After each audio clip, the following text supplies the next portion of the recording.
Hi dears, now we are discussing with the topic AC bridges. In that, first we have discussed how inductance is to be measured using Anderson bridge, and today self-inductance measurement by Rayleigh's method. In this method, this is the circuit which is the Wheaton's bridge we using to measure using Rayleigh's method.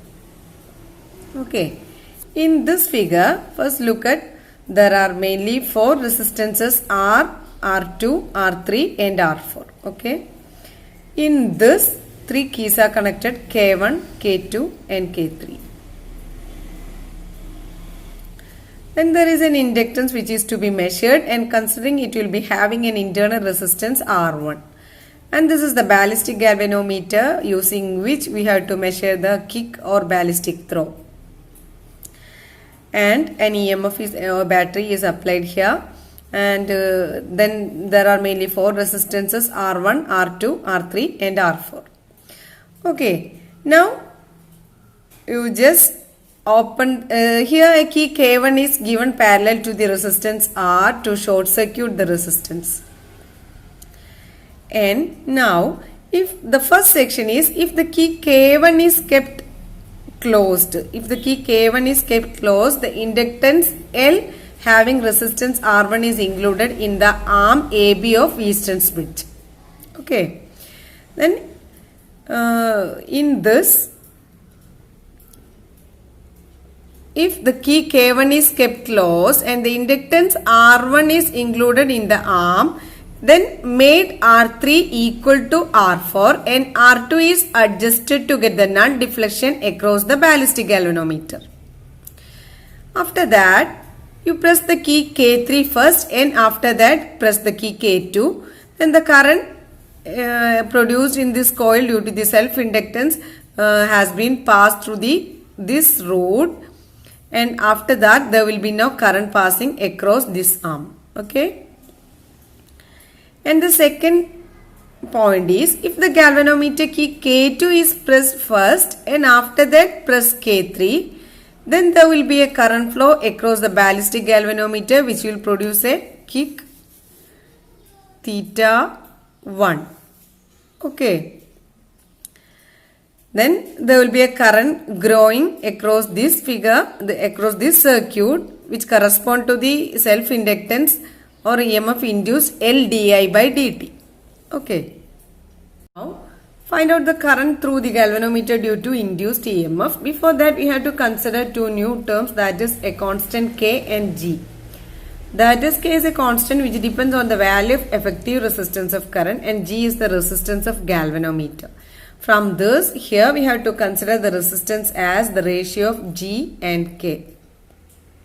Galvanometer resistance to the constant K, which is the constant depends on the effective resistance of the circuit. So, to find out the current passing through the galvanometer due to induced EMF, I prime which is equal to E by R. I is equal to E by R, we know, that is I is equal to E by R, and we know E is equal to L di by dt. So, L di by dt divided by R, that is equal to K by G. This is the current passing through the galvanometer due to the induced EMF. You have to find out the total charge passing through the galvanometer when the current increases from 0 to steady maximum value I0. That is Q is equal to 0 to I0 I prime dt, where we have discussed the I prime as KL by G di by dt and substituted in this. That's equal to Q is equal to KL by G into I0. That is, we have derived or integrated from this, we got the I0 by applying the limit 0 to I0. Okay. Now, if theta 1 is the first throw in the galvanometer as the current in the coil grows from 0 to I0, then we can say simply using the basic theory, Q is equal to K theta 1 into 1 plus lambda by 2, where lambda is the logarithmic decrement and K is the ballistic figure of merit. Okay. Or ballistic reduction factor. That is lambda logarithmic decrement and K is equal to T by 2 pi C by NBA, which we have already derived in the theory of ballistic galvanometer. So by using this equation and this one, we can write it as KL by G I0, which is the charge passing through the galvanometer while the current in the inductance coil increases from 0 to I0, can be equated to K theta 1 into 1 plus lambda by 2, that is T by 2 pi C by NBA theta 1 into 1 plus lambda by 2. Okay.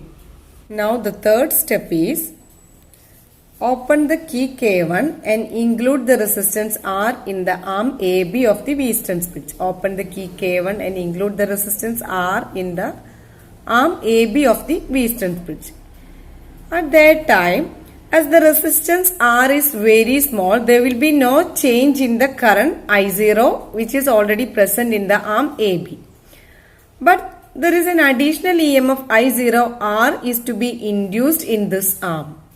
So, due to that, there causes a steady current I0 into KR by G. K by G we already derived a ratio which is inducing the effective resistance. So, I0 K into R by G is passing through that galvanometer. Then at that time, if K3 is closed first and after that K2 is closed, which produce a steady deflection phi in the galvanometer. That is, so by opening the key K1, there will be no change in the current I0, an additional EMF I0R is produced and the steady current I0 KR by G is passing through the galvanometer. Now if K3 is closed and K2 is closed after that, which produces a steady deflection phi, and we can write the equation as KR by G into I0 which is equal to C by NBA into phi. Now we have already KL by G into I0 equal to T by 2 pi C by NAB theta 1 into 1 plus lambda by 2. Then dividing this equation by this, we get it as L by R is equal to T by 2 pi theta 1 by phi into 1 plus lambda by 2. From this we can write down the expression for inductance as L is equal to RT by 2 pi theta 1 by phi into 1 plus lambda by 2.